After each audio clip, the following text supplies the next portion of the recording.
আম্মা জান আয়েশা বলে, ইয়া রাসূলুল্লাহ, ইয়া হাবিবাল্লাহ, কিয়ামতের ময়দানে শুনেছি মানুষ নাকি উলঙ্গ অবস্থায় উঠবে, সকলে উলঙ্গ অবস্থায় উঠবে, তাহলে মানুষ একজন আরেকজনের দিকে তাকাইবে কিনা? আমার নবী বলে, ও আয়েশা তুমি কি বলো, কিয়ামতের ময়দানে তো ভয়ঙ্কর, কিয়ামতের ময়দানে তো ডেঞ্জারাস হবে, এত ভয়ঙ্কর হবে, মানুষ তার নিজের ঘামের মধ্যে হাবুডাবু খাবে, মানুষ এত পেরেশান হবে। আমার মালিক বলে, ওমা হুম বিসুকারা, ওমা হুম বিসুকারা, তোমরা কিয়ামতের ময়দানে মানুষদেরকে দেখবে, তারা মনে করে এমন হয়ে যাবে, তোমরা দেখবে বুঝবে, তোমরা মনে হয় যেন তারা নেশাগ্রস্ত হয়ে গেছে, তারা পাগল হয়ে গেছে, কিন্তু তারা নেশাদ্রব্য কোনো কিছুই পান করে না, কোনো কিছুই খায় না, এমন পাগলের মতন হয়ে যাবে। ও আয়েশা তুমি কি বলো, একজন আর একজনের দিকে তাকাইবে, সুযোগ নাই, সুযোগ নাই। কেন সুযোগ নাই?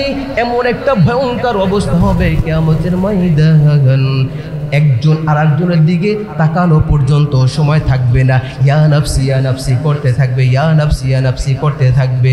ওই সময় এত ডেঞ্জারাস হবে, ওই সময় একটা নেক আমলের কেমন মর্যাদা, কেমন ফজিলত একটু শুনে রাখেন রে মুসলমান। ওই সময় একজন ব্যক্তির ৯৯টা সওয়াব থাকবে, একটা মাত্র গুনাহ থাকবে। ওই ব্যক্তিকে আল্লাহ তাআলা বলবেন, তোমার তো একটা গুনাহ আছে, তুমি ১০০টা নেক আমল দিয়ে পরিপূর্ণ করো, তোমাকে তাহলে জান্নাতে দেওয়া হবে। আর এক ব্যক্তির ৯৯টা গুনাহ রয়েছে, একটা মাত্র নেক আমল রয়েছে, ওই ব্যক্তি তো আরো দূরে, জান্নাতে যাইতে পারবে না। আল্লাহ তাআলা বলবেন, তুমি গোটা হাসরের ময়দান খুঁজে বেড়াও, কারোর কাছ থেকে তুমি একটা মাত্র হাসানা, একটা মাত্র সওয়াব আনো। তুমি যখন ১০০টা পরিপূর্ণ করতে পারবা, তখন আমি আল্লাহ তোমাকে জান্নাত দিয়া দিব। গোটা হাসরের ময়দান দৌড়াইবে, গোটা হাসরের ময়দান পাগলের মতন ঘুরবে, ভাইয়ের কাছে যাইবে, ভাই বলবে আমি তোমার ভাই না, আমার কোনো ভাই ছিল না। আপনি বলবেন এরকম ভাবে, স্ত্রীর কাছে যাবে, স্ত্রী বলবে আমার কোনো স্বামী ছিল না। বাবার কাছে যাবে, বাবা বলবে আমার কোনো ছেলে সন্তান ছিল না। ছেলেদের কাছে যাইবে, ছেলেরা বলবে দুনিয়াতে আমার কোনো বাবা ছিল না। কেমন একটা অবস্থা হবে, নিজে নিজের টেনশন পেরেশান, ইয়া নাফসি করতে থাকবে। ইয়াউমা ইয়াফিরুল মারউ মিন আখিহি ওয়া উম্মিহি ওয়া আবিহি ওয়া সাহিবাতিহি ওয়া বানিহি। কিয়ামতের ময়দানে কোনো বন্ধু বান্ধব কাজে আসবে না। আজকে বন্ধুদের জন্য কত সময় আমরা নষ্ট করতেছি, কথা বলেন ঠিক কিনা?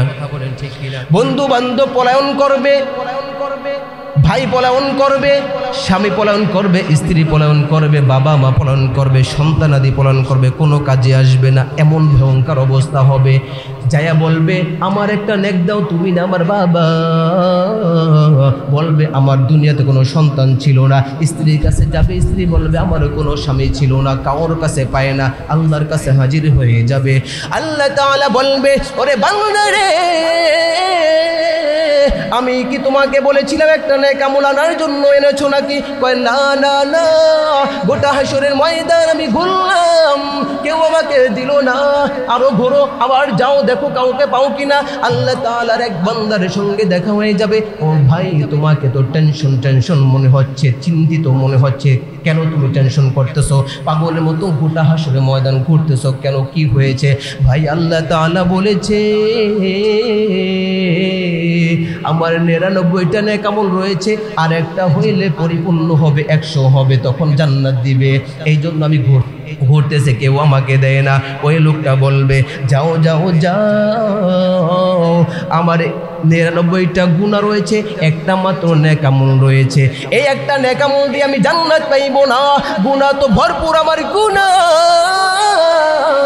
তোমাকে দিয়ে দিলাম, তুমি জান্নাতে চলে যাও। জোরে বলে আল্লাহু আকবার, আল্লাহু আকবার।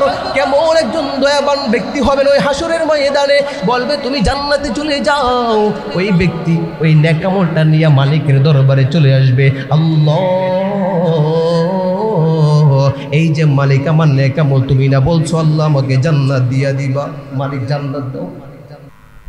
যদি আল্লাহ তাআলার কোনো ইমানদার বান্দা বান্দি আদবের সাথে, ইয়াকিনের সাথে, মুহাব্বতের সাথে ভালোভাবে পাক পবিত্র হয়ে একবার মাত্র আলহামদুলিল্লাহ বলে, আল্লাহ তাআলা তার মিজানের পাল্লাকে পরিপূর্ণ করে সওয়াব দান করে।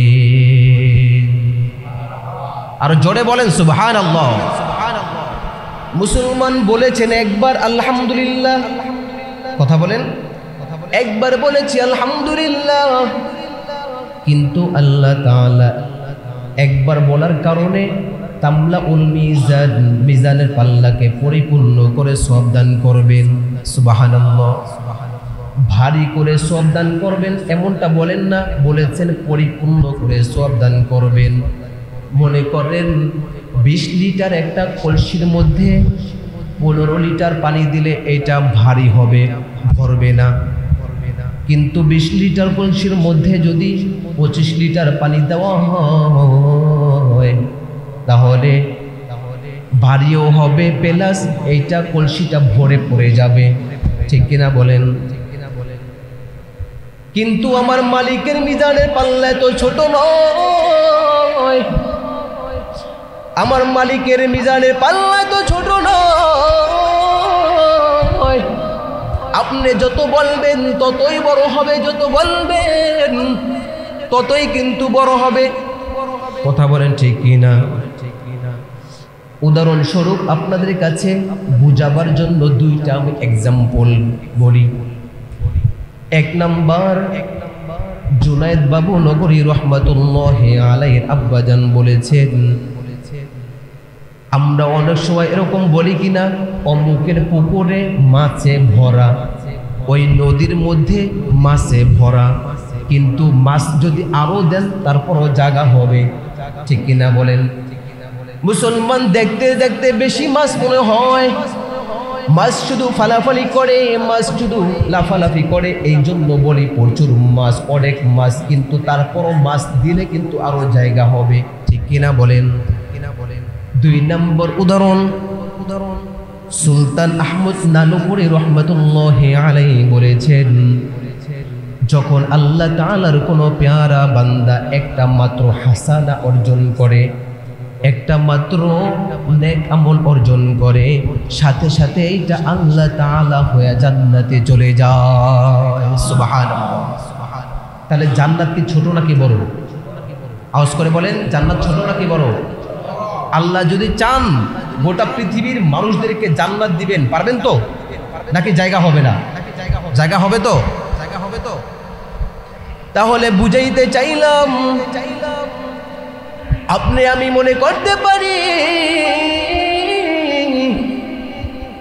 আরে মিজানের পাল্লা যদি একবার বলার কারণে এরকম ভাবে ভরে যায়, পরিপূর্ণ করে সওয়াব দেওয়া হয়, তাহলে বারবার বললে এই সওয়াব আল্লাহ তাআলা রাখবো কোথায়? কোনো টেনশন নাই, টেনশন নাই। মালিকের দাড়ি পাল্লা কিন্তু ছোট নয়, মালিকের দাড়ি পাল্লা বড় নাকি ছোট? জোরে বলেন। রবার যেরকম ভাবে টানলে বড় হয়, কি কথা বলেন? রবার টানলে বড় হয়, একটা পর্যায়ে ছিঁড়ে যাইতে পারে, দুনিয়াবি মিসাল। কিন্তু মালিকের দাড়ি পাল্লা এত ছোট নয়, মালিকের দাড়ি পাল্লা এত বড়, এত বড়। আপনি যত পড়বেন, যত পড়বেন তত বড় হইতে থাকবো। সুবহানাল্লাহ। إليه يصعد الكلم الطيب والعمل الصالح يرفعه। এই আয়াতের মাতাত ইবনুল কাইয়্যুম জাওজিয়া রাহমাতুল্লাহি আলাইহি বলেন, আল্লাহ তাআলার কোনো বান্দা বান্দি যদি একটা মাত্র হাসানা অর্জন করে, মানে সওয়াব অর্জন করে, সাথে সাথে এটা আল্লাহ তাআলা হয়ে জান্নাতে চলে যায়। সুবহানাল্লাহ। জান্নাতে যাওয়ার পরে জান্নাতের ফেরেশতারা ওই সওয়াবটাকে নিয়ে এরকম ভাবে জান্নাতের গায়ের মধ্যে ওই ব্যক্তি এই নেক আমলের বিনিময়ে সে কি কি সওয়াব পাবে। আপনি একবার সুবহানাল্লাহ বলেছেন, আলহামদুলিল্লাহ বলেছেন, এই বদৌলতে আপনি কি কি সওয়াব পাবেন, কি কি জাযা পাবেন, এটা জান্নাতের ফেরেশতারা জান্নাতের মধ্যে আপনার জন্য বরাদ্দ করে লিখে দেন। সুবহানাল্লাহ। এই জন্য হাদিসের মধ্যে এসেছে আল্লাহ তাআলার কোন ঈমানদার বান্দা বান্দি যদি একবার মাত্র আলহামদুলিল্লাহ পড়ে, একটা মাত্র হাসানা অর্জন করে, এই হাসানাটা সাথে সাথে আল্লাহ তাআলার জান্নাতে চলে যায়। জান্নাতের আল্লাহ তাআলার বান্দারা জান্নাতে যাওয়ার পরে দেখবে এইটা হচ্ছে সুবহানাল্লাহ বলার পুরস্কার, এটা হচ্ছে আলহামদুলিল্লাহ বলার পুরস্কার, এটা হচ্ছে ইনশাআল্লাহ বলার পুরস্কার। সুবহানাল্লাহ বলেন, সুবহানাল্লাহ। মুসলমান তখন কেমন লাগবো? তখন কেমন লাগবো? জান্নাতে গিয়ে দেখবেন এইটা সুবহানাল্লাহ বলার পুরস্কার, এইটা আলহামদুলিল্লাহ বলার পুরস্কার। তখন ভালো লাগবে কিনা বলেন? জান্নাতে গিয়ে যখন দেখবেন এইটা সুবহানাল্লাহ বলার পুরস্কার, আলহামদুলিল্লাহ বলার পুরস্কার, এইটা আজকে জুমার নামাজ পড়ার জন্য আসছেন, এইটার পুরস্কার, তখন মানুষ শুধু আফসোস করবে, আফসোস করবে, আফসোস করে বলবে হায় রে, দুনিয়া থাকা অবস্থায় যদি এরকম ভাবে আরো যদি প্রশংসা করতাম, আরো যদি সুবহানাল্লাহ বলতাম, তাসবিহ করতাম, তাহলে কতই না ভাগ্যবান হইতাম। দুনিয়ায় থাকা অবস্থায় যদি আলেম ওলামারা ডেকেছিল মাহফিলের জন্য, মাহফিলে যদি যাইতাম, আমাদের মিঠাপুর মসজিদের ইমাম সাহেব সালমান আরিফিন সাহেব কত নামাজের জন্য বলেছিল, নামাজে গেলাম না, যদি নামাজে যাইতাম আজকে আরো নাজ নিয়ামত জান্নাতে আরো বেশি পাইতাম। কথা বলেন ঠিক কিনা? যদি তাবলিগে যাইতাম, যদি চরমরাই যাইতাম, যদি ইজতেমায় যাইতাম, বড় বড় আকাবিরের দলের মধ্যে যাইতাম, আলেম ওলামাদের সাথে চলাফেরা করতাম, বেশি বেশি জিকির আজকার করতাম, তাহলে আজকে জান্নাতে আরো আমাদেরকে পুরস্কার দেওয়া হইতো। তখন আফসোস করলে কোনো লাভ আছে? কথা বলেন। জান্নাতে গিয়া যদি শুধু আফসোস করেন, আরো যদি বলতাম, আরো যদি পারতাম, আরো যদি কইতাম, তাহলে আরো বেশি আল্লাহ আমাদেরকে সওয়াব দান করতেন, এই কথা বলে লাভ আছে? লাভ হইব কোনো? এই জন্য দুনিয়া থাকা অবস্থায় তো বেশি বেশি আল্লাহ তাআলা তাসবিহ, বেশি বেশি নেক আমল অর্জন করতে হবে। কথা বলেন ঠিক কিনা? ঠিক কিনা? কথা বলেন। আল্লাহ তাআলা বলেছেন আমার কোন ইমানদার বান্দা বান্দি যখন একটা হাসানা অর্জন করে, যত ছোট হোক আর বড় হোক, এই হাসানাটা আমি আল্লাহ তাআলা কাল কিয়ামতের ময়দানে হিসাব করে করে দিয়া দিব। সুবহানাল্লাহ। আপনি আমি যেই আমল করি না কেন, ছোট হোক বড় হোক, যেই আমল করি না কেন, কিয়ামতের ময়দানে আল্লাহ তাআলা হিসাব করে করে আপনাকে আমাকে জাযা দিয়ে দিবেন, প্রতিদান দিয়ে দিবেন। সূরা নাবার 36 নম্বর আয়াতের মধ্যে এসেছে জাযাআম মির রাব্বিকা আতাআন হিসাবা। আল্লাহ তাআলা আপনাকে আমাকে তার প্যারা বান্দা বান্দীদেরকে হিসাব করে করে জাযার প্রতিদান দিয়ে দিবেন। কার ওয়াদা? ইন্না ওয়াদাল্লাহি হক। আল্লাহ তাআলার ওয়াদা সবচেয়ে উত্তম ওয়াদা, শ্রেষ্ঠ ওয়াদা, সত্য ওয়াদা। কথা বলেন ঠিক কিনা? আপনার আমার ওয়াদার মধ্যে ঝামেলা হতে পারে, মিথ্যা কথা বলতে পারি, কিন্তু আমার মালিক কি মিথ্যা কথা বলবেন? হ্যাঁ, আওয়াজ করে বলেন, বলবে না? আমার মালিক বলেছে ইন্না ওয়াদাল্লাহি হক। আমার মালিকের ওয়াদা হচ্ছে সর্বশ্রেষ্ঠ সত্য ওয়াদা। ঠিক কিনা? কথা বলেন। তো আপনারা আমরা এই যে এখানে বসে একবার যে আলহামদুলিল্লাহ পড়েছি, এই সওয়াবটা কি পরিমাণ আমাদের খালি বাড়তেছে বাড়তেছে। দেখেন আলহামদুলিল্লাহ, এত ক্ষমতা, এত পাওয়ার। কোরআন শরীফ আল্লাহ তাআলা তো বলতে পারতেন ইকরা, তোমরা পড়ো পড়ো, বলতে পারতেন না? কিন্তু বলে না। ইকরা শব্দটা আনে না, কোরআন শরীফের সর্বপ্রথম সূরার নাম কি? জোরে বলেন, জোরে বলেন, জোরে বলেন। কোরআন শরীফের সর্বপ্রথম সূরার নাম কি? ছাত্ররা কও, জোরে কও। কোরআন শরীফের সর্বপ্রথম সিরিয়ালে কোন সূরা? সূরা ফাতিহা। সিরিয়ালে কোন সূরা? সূরা ফাতিহা। আলহামদুলিল্লাহ দিয়া শুরু করেছেন। কথা বলেন, আলহামদুলিল্লাহ দিয়া শুরু করেছেন। আল্লাহ তাআলা বলেন, আমি আমার বান্দাদের মুখ থেকে শুধু এই শব্দটা শুনতে চাই, আলহামদুলিল্লাহ, আলহামদুলিল্লাহ। আওয়াজ করে বলেন আলহামদুলিল্লাহ। আপনাকে আমাকে জবানটা কে দিয়েছেন? জোরে আওয়াজ করে বলেন। আমার মালিক আপনাকে আমাকে এত সুন্দর একটা জবান দিয়েছেন, যেই জবান দিয়ে আমি কত সুন্দর কথা বলি। এই যে আমি বয়ান করতেছি, যে বোবা সে পারবে নাকি? পারবে না। আমার মালিক বলেন, তোমাদেরকে আমি যে একটা সুন্দর জবান দিয়েছি, এই জবানটা দিয়া তোমরা বলবা, আমি মালিকের প্রশংসা করবা আল্লাহ, আমি মালিকের প্রশংসা করবা আলহামদুলিল্লাহ। জোরে বলেন আলহামদুলিল্লাহ। তাফসীরে জালালাইনের মধ্যে এসেছে, হাদিহি মাকুলুন আলা আলসিনাতিল ইবাদ, হাদিহি মাকুলুন আলা আলসিনাতিল ইবাদ। এটা হচ্ছে আল্লাহ তাআলা একটা শিখানো শব্দ। এই সূরা আলহামদুলিল্লাহ শব্দটা মাওলা পাকের একটা শিখানো শব্দ। মালিক বলেন, আমার বান্দাদেরকে আমি শিখাইছি, তারা এরকমভাবে আমি মালিকের বেশি বেশি তাসবিহ আলহামদুলিল্লাহ প্রশংসা করবে। সুবহানাল্লাহ। আচ্ছা বলেন তো, মাওলা পাকের শুধু তাসবিহ প্রশংসা, এটাকে শুধু আমরাই করি নাকি অন্য কেউ করে? জোরে বলেন। না, মনে হয় না। আওয়াজ শুনে মনে হয় না যে মাওলা পাকের তাসবিহ সবাই পড়ে। আপনারা মনে বুঝতেছেন না। আপনার আমার জবান আছে, আমার মাওলা পাকের তাসবিহ করি, প্রশংসা করি, আলহামদুলিল্লাহ বলি। অন্য অন্য পাহাড় পর্বত, নদী নালা, খাল বিল, জীব নির্জীব, পশু পাখি মাওলা পাকের তাসবিহ পড়ে কি পড়ে না? জোরে বলেন। পড়ে তো আলহামদুলিল্লাহ। সাগর নদী আর পাহাড় বনে, পাখিদের গুনগুন গুঞ্জরণে। সাগর নদী আর পাহাড় বনে, পাখিদের গুনগুন গুঞ্জরণে। ভেসে আসে ওই সমধুর তান, চারিদিকে শোনো আল্লাহর জয়গান। আল্লাহ মহান, আল্লাহ মহান, আল্লাহ মহান, আল্লাহ মহান। আওয়াজ করে বলেন আল্লাহ মহান, আল্লাহ মহান, আল্লাহ মহান, আল্লাহ মহান, আল্লাহ মহান।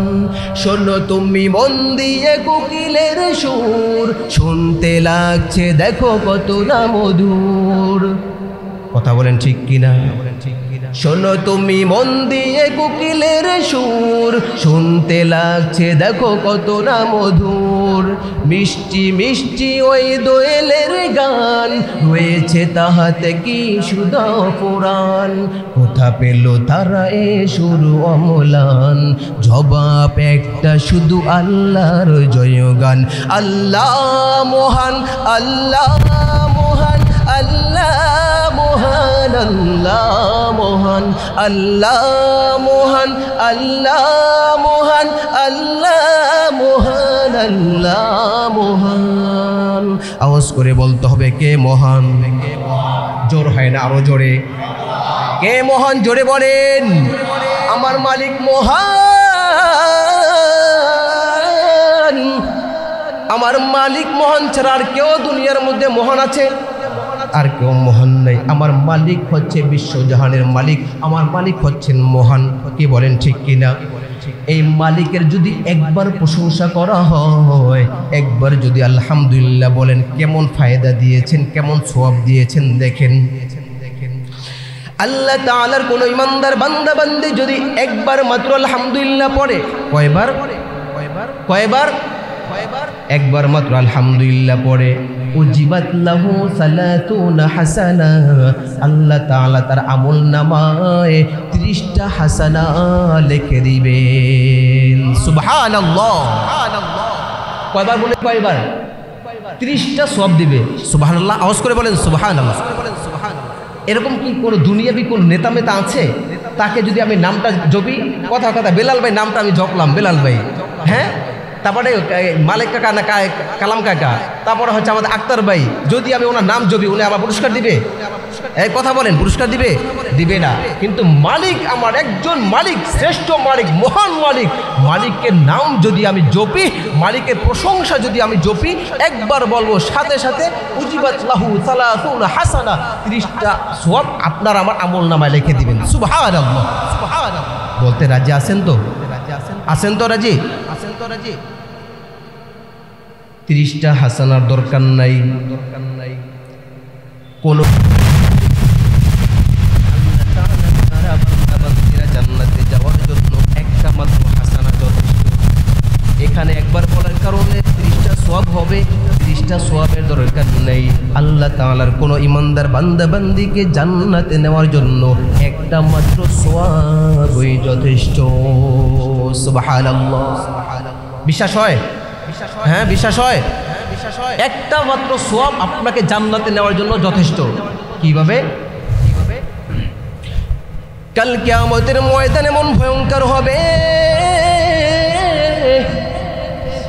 কিয়ামতের ময়দানে তো ভয়ঙ্কর হবে। এই সূর্য থাকবে মাথা থেকে 1 বিঘা কিংবা 4 আঙ্গুল উপরে থাকবে, মানুষ খুব কষ্টে থাকবে, এমন গরম থাকবে, কারো কারো মাথা থেকে, শরীর থেকে ঘাম বের হইতে হইতে কারো হাঁটু পর্যন্ত, কারো মাজা পর্যন্ত, কারো আবার বুক পর্যন্ত, কারো আবার নাক পর্যন্ত, গলা পর্যন্ত ডুবে যাবে।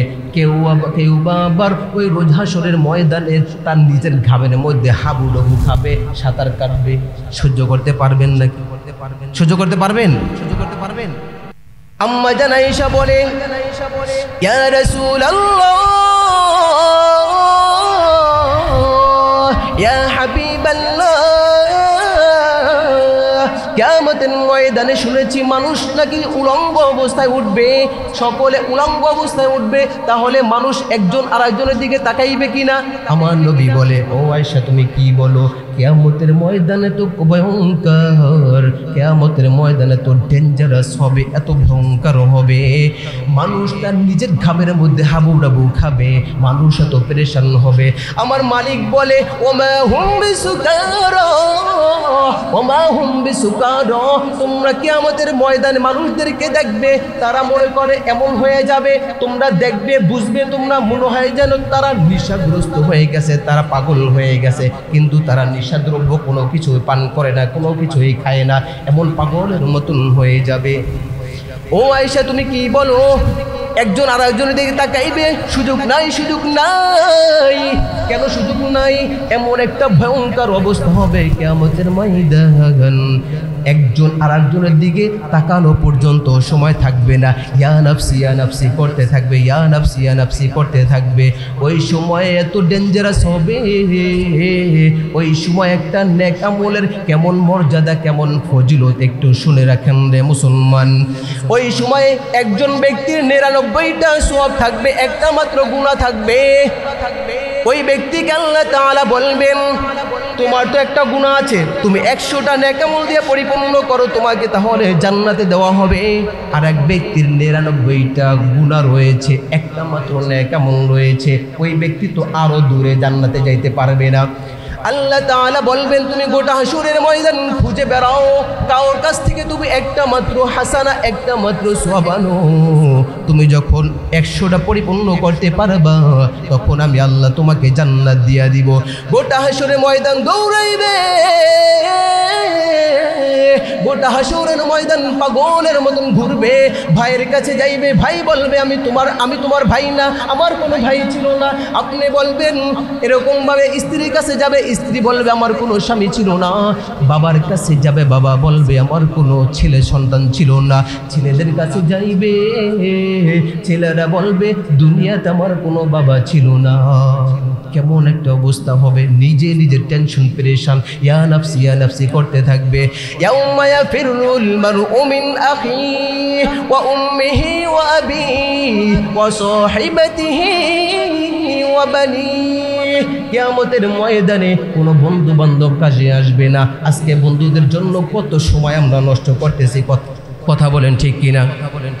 বন্ধু বান্ধব পলায়ন করবে, ভাই পলায়ন করবে, স্বামী পলায়ন করবে, স্ত্রী পলায়ন করবে, বাবা মা পলায়ন করবে, সন্তানাদি পলায়ন করবে, কোনো কাজে আসবে না। এমন ভয়ঙ্কর অবস্থা হবে, যায়া বলবে আমার একটা নেক দাও, তুমি না আমার বাবা।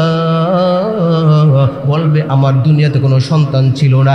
স্ত্রীর কাছে যাবে, স্ত্রী বলবে আমারও কোনো স্বামী ছিল না, কারোর কাছে পায় না। আল্লাহর কাছে হাজির হয়ে যাবে। আল্লাহ তাআলা বলবে ওরে বান্দা রে, আমি কি তোমাকে বলেছিলাম একটা নেক আমল আনার জন্য, এনেছো নাকি? কয় না না না, গোটা হাসরের ময়দান আমি ঘুরলাম, কেউ আমাকে দিল না।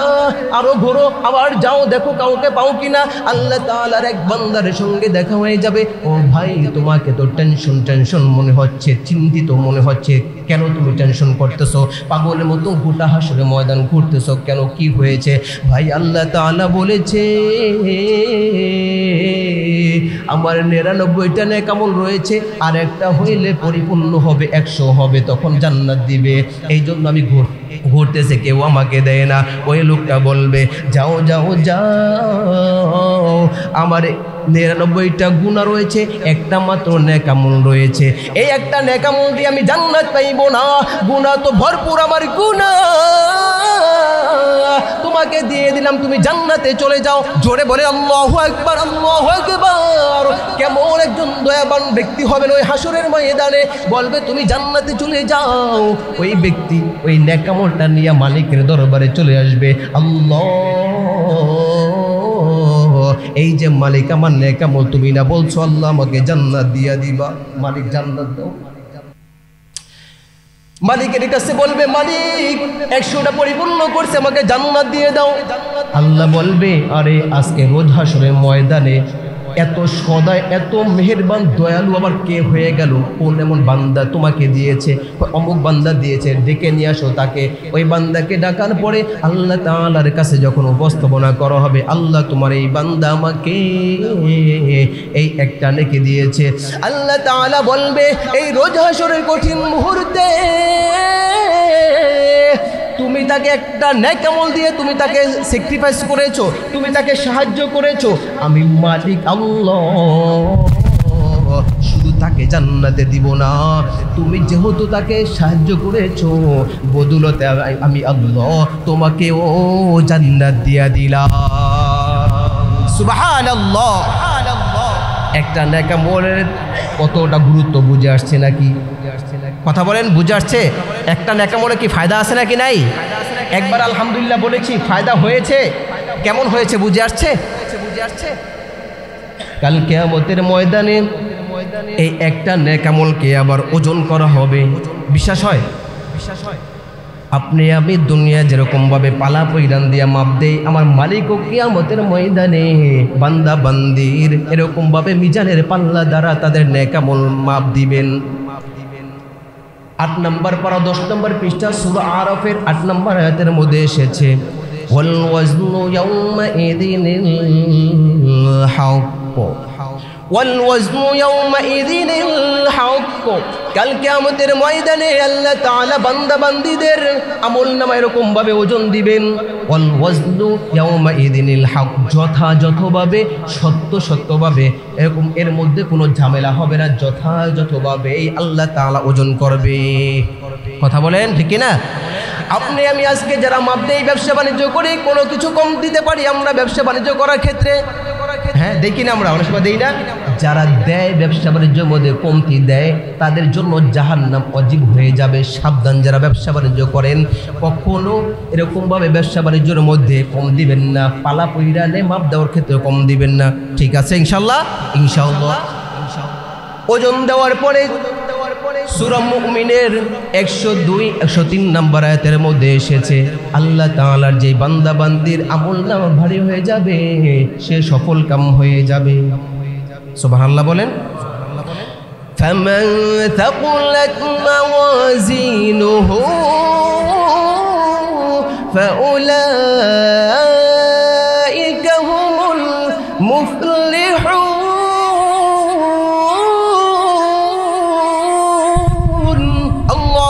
জোরে বলেন।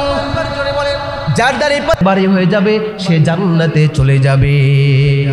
ওয়ামান খাফফাত মাওয়াজিনুহু ফাউলাইকাল্লাযীনা খাসিরু আনফুসাহুম ফি জাহান্নামা খালিদুন। আর যার দাড়ি পাল্লাটা ওয়ামান খাফফাত মানে হালকা হয়ে যাওয়া, যার দাড়ি পাল্লাটা টান দেওয়ার পরে হালকা হয়ে যাবে ফাউলাইকাল্লাযীনা খাসিরু আনফুসাহুম তারা নিজেরা ক্ষতিগ্রস্তর মধ্যে পড়ে যাবে। আনফুসাহুম ফি জাহান্নামা খালিদুন তারা এরকম ভাবে জাহান্নামে যাবে। কে কে চান আমলনামা ভারী করার জন্য? সকলে দুই হাত তুলে দেখান। সকলে চান তো আমলনামা ভারী করার জন্য? আলহামদুলিল্লাহ বলে। আলহামদুলিল্লাহ। ইনশাআল্লাহ আমরা আমলনামা ভারী করব। বেশি বেশি মালিকের প্রশংসা তাসবিহ জপ ইনশাআল্লাহ। একটা মাত্র হাসানা অর্জন করবেন, একটা মাত্র হাসানা অর্জন করবেন। আল্লাহ তাআলা এই হাসানাটাকে বৃদ্ধি করে 10 গুণ সওয়াব দান করবেন। সুবহানাল্লাহ। মান জাআ বিল হাসানাতি ফালাহু 10 আমসালিহা ওয়া মান জাআ বিস সাইয়্যাতি ফালা ইউজজা ইল্লা মিথলাহা ওয়া হুম লা ইউযলামুন। আল্লাহ তাআলা বলেন কিয়ামতের ময়দানে যে ব্যক্তি একটা মাত্র হাসানা অর্জন করবে, যেই ব্যক্তি একটা মাত্র হাসানা অর্জন করবে আল্লাহ তাআলা তাকে 10 গুণ বৃদ্ধি করে সওয়াব দান করবেন। সুবহানাল্লাহ বলেন। আর যেই ব্যক্তি একটা মাত্র গুনাহ করবে আল্লাহ তাআলা তার আমলনামা একটা গুনাহ লেখা দিবেন। ওমান জাআ বিসাইয়্যাতি ফালা ইউজা ইল্লা মিথলাহা ওয়া হুম লা ইউযলামুন। আল্লাহ তাআলা তাদের উপরে কোনো রকম জুলুম করবেন না, অত্যাচার করবেন না। গুনাহ করেছেন একটা, আপনার আমলনামায় একটা গুনাহ লেখা হবে। হ্যাঁ, আর যদি সওয়াব অর্জন করেন একটা, আমলনামায় 10টা সওয়াব বৃদ্ধি করা হবে। সুবহানাল্লাহ।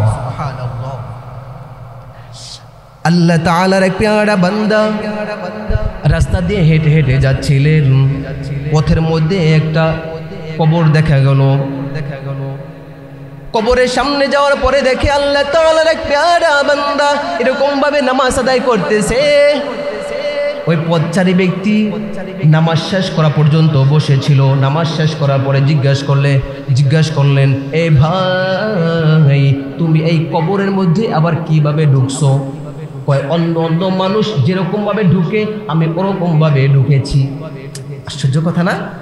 অন্য অন্য মানুষ মৃত অবস্থায় ঢুকেছে, আমিও মৃত অবস্থায় ঢুকেছি। এখন আবার দাঁড়ায়া দাঁড়ায়া নামাজ আদায় করতেছে কবরের মধ্যে। কেমন একটা আশ্চর্য কথা।